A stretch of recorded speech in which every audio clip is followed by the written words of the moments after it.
So this is for the RMT club exam, the practical portion of it. We're going to go through 7 exercises. First one is going to be to acclimate. We're learning how to properly pivot. Next one is going to be the one-handed, followed by the two-handed TNT. The ground strike with an athletic shuffle. We then go into drill drivers, casting squat, and then the hockey players. So the first one we're going to talk about is acclimate. Let's just talk a tiny little bit about the club itself. We're going to either hold it one hand, probably at the end for advanced grip, or in the middle, right at the top portion of the rubberized portion. So to acclimate yourself to the club, you're going to hold that split grip right there. When you turn, your navel needs to follow that club. So when you turn, not only the navel follows, but the hips will follow, as well as that back foot and that knee, that back whole leg will follow that club. So whether you're doing any type of turning motion, that navel is following the club, almost making a straight line and keeping that nice tight stomach and the nice flat back. So acclimation, learning how to do any sort of pivot motion with your back foot. For the swing, check swing, it's that pivot. Basically, I like to say your navel follows the bottom portion of that club, the bottom portion of the club. Next is the one-handed TNT. This is very simple. You're just going to hold the club in the center for those people that are just beginning. We're going to hold it right down to our side. When we come all the way up with a straight arm, bend the elbow so that we have that ball, the club portion right in the center of the back. You're going to turn again with that pivot, that navel, up, over, and down. Again, one-handed, up. You're going to hear that audible feedback. Down, up, and down. Up, twist, down. You're going to make it 2 more.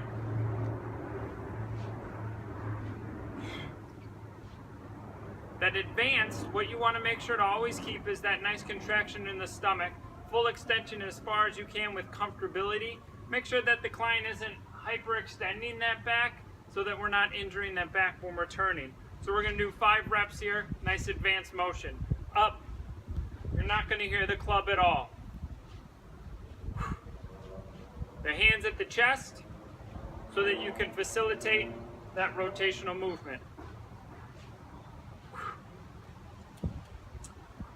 Excellent. Third, we're going to do the two-handed TNT. That's the third-handed tap and turn. So we're going to take that dominant hand, put it right in the center there on the top of the rubber, that split grip. So what we're going to do, we're going to turn all the way open, back, up, twist, turn. Nice and slow. We're going to make sure that stomach's tight, the navel's following the club. Up. When you turn back to the center, pivot with the opposite foot, turn. Up, turn, swing,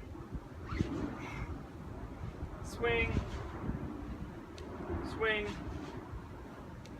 swing. That's the two-handed tap and turn. Again, you'll hear a little audible feedback with that. That's really good, again, for the thoracic, for the whole rotational movement. It's going to be metabolically challenging as well because of that turn. And then we got that rotational movement for the core engagement. The fourth one we're going to do is the ground strike with the shuffle. We're going to end up just giving yourself a little room here. Some things to pay attention to is where the knees are pointing. Make sure they track over the toes, all right? So when you're coming up in that split grip, we're going to come up, strike, and when you recover, we're going to right hand, left arm up, down, recover, up, down, recover, up.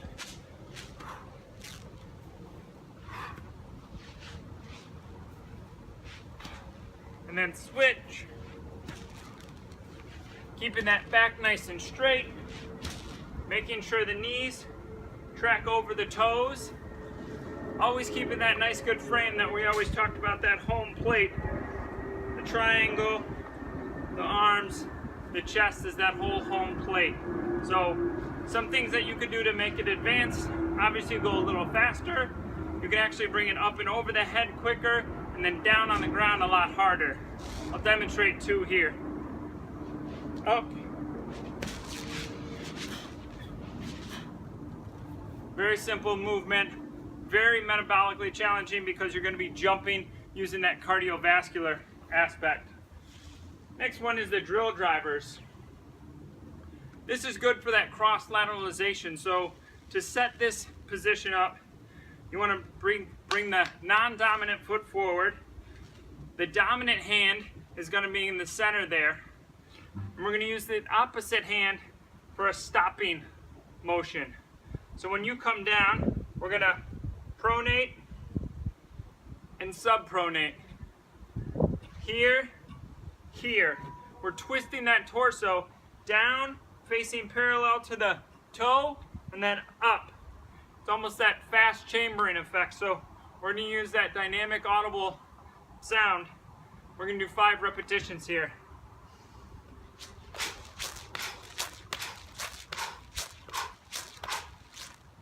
You could slow it down, and that's just going to be real simple for the client. Hold it, back down, hold it, back down, hold it.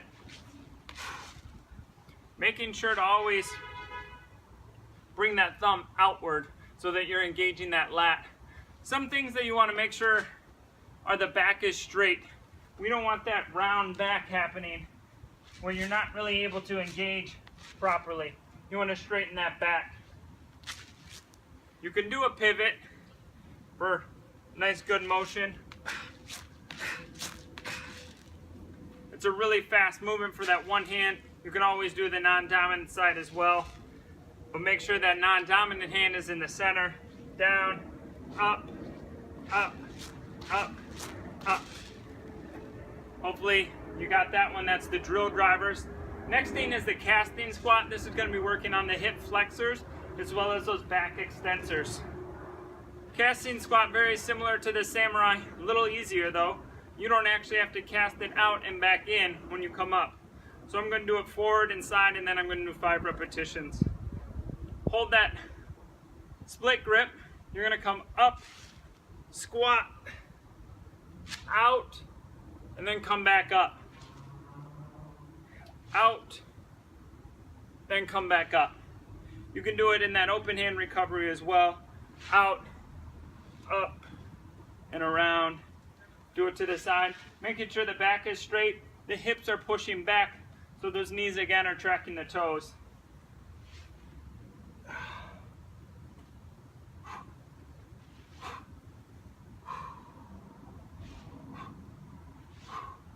Back straight. It allows you to get a lot deeper in that squat, that natural deep squat. So notice how I can almost pass that 90-degree mark with the knees. Out, because you have that weight out away from you. So it helps with that equilibrium, that balance, counterbalance of your hips. The last one we're going to do is the hockey players here. This is the very metabolically challenging one as well. Gets that heart rate, the cardio aspect up quite a bit. There's 3 different moves here that you could do. This is definitely awesome for balance, as well as that control with the ankle that you're jumping on or stepping on. So we're just going to start with the beginner motion. You're going to take the left hand, that split grip again. You're going to take the left foot, go to the left side, and keep that right leg down as you swing it to the left, cross over, swing it to the right. Cross over, cross over, cross over. And you can make that more challenging. And you can keep that foot up and off.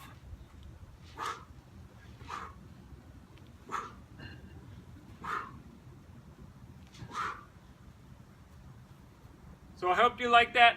Eric Pelz here. I'm trying to do the practical exam for the RMT club using those 7 moves. Hopefully you're able to hear it all right. Thank you so much for watching, and I hope I passed. Have a wonderful day. Thanks, WEC Method. Really enjoying the RMT club.